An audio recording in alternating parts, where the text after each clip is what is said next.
Assalamualaikum warahmatullahi wabarakatuh. Kami dari kelompok 6 akan mempresentasikan tentang emosi. Sebelumnya, perkenalkan nama anggota kelompok kami. Yang pertama ada Eko Deni Ramadan, kemudian saya sendiri, Ekris Adiba Silvia Risma, dan yang ketiga ada Husni Bintang Ahyana. Slide kedua yaitu tentang pengertian emosi. Secara etimologis, emosi itu berasal dari kata Perancis yaitu emotion, yang berasal lagi dari emover, anxiety yang berasal dari kata Latin emover yang artinya keluar. Dengan demikian, secara etimologis, emosi itu berarti bergerak keluar. Emosi adalah suatu konsep yang sangat majemuk sehingga tidak dapat satupun definisi yang diterima secara universal. Emosi sebagai reaksi penilaian positif atau negatif yang kompleks dari sistem saraf seseorang terhadap rangsangan dari luar atau dari dalam diri sendiri.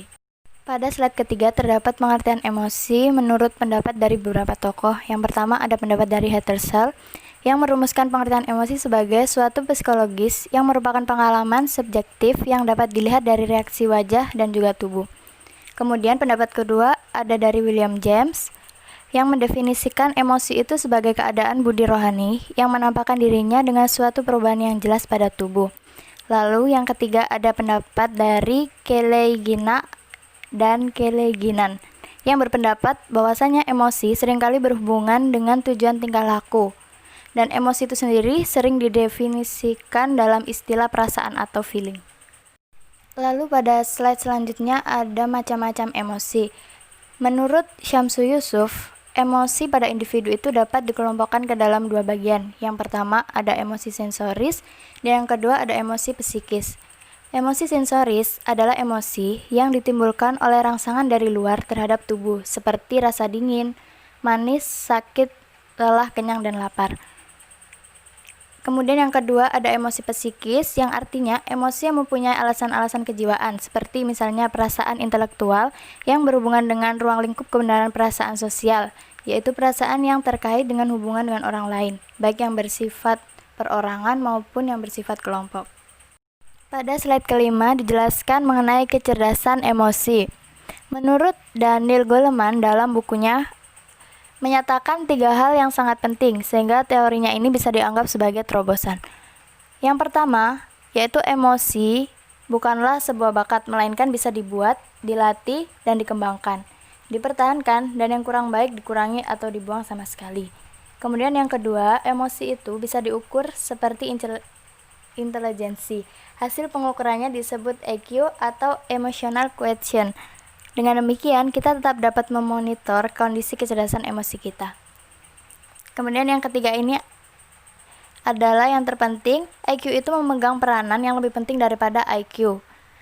Sudah terbukti banyak orang dengan IQ tinggi yang di masa lalu dunia psikologi itu dianggap sebagai jaminan keberhasilan seseorang, justru mengalami kegagalan. Mereka kalah dari orang-orang dengan IQ rata-rata saja, tetapi memiliki IQ yang tinggi. Menurut Goleman, sumbangan IQ dalam menentukan keberhasilan seseorang itu hanya sekitar 20-30% saja, selebihnya ditentukan oleh IQ yang tinggi. Adapun orang yang dikatakan mempunyai IQ yang tinggi adalah jika ia memenuhi kriteria, yaitu sebagai berikut. Yang pertama, mampu mengenali emosinya sendiri. Kemudian yang kedua, mampu mengendalikan emosinya dengan situasi dan kondisi. Yang ketiga, mampu menggunakan emosinya untuk meningkatkan motivasinya sendiri, bukan malah membuat dirinya putus asa atau bersikap negatif kepada orang lain. Kemudian yang keempat, ada mampu berinteraksi positif dengan orang lain. Pada slide ketujuh dijelaskan mengenai pengaruh emosi pada belajar. Emosi itu berpengaruh besar pada kualitas dan juga kuantitas belajar. Emosi yang positif dapat mempercepat proses belajar dan mencapai hasil belajar yang lebih baik. Begitu juga sebaliknya, di mana emosi yang negatif itu dapat memperlambat belajar atau bahkan menghentikannya sama sekali. Oleh karena itu, pembelajaran yang berhasil haruslah dimulai dengan menciptakan emosi positif pada diri pembelajar. Pada slide ke-8 dijelaskan mengenai pertumbuhan emosi.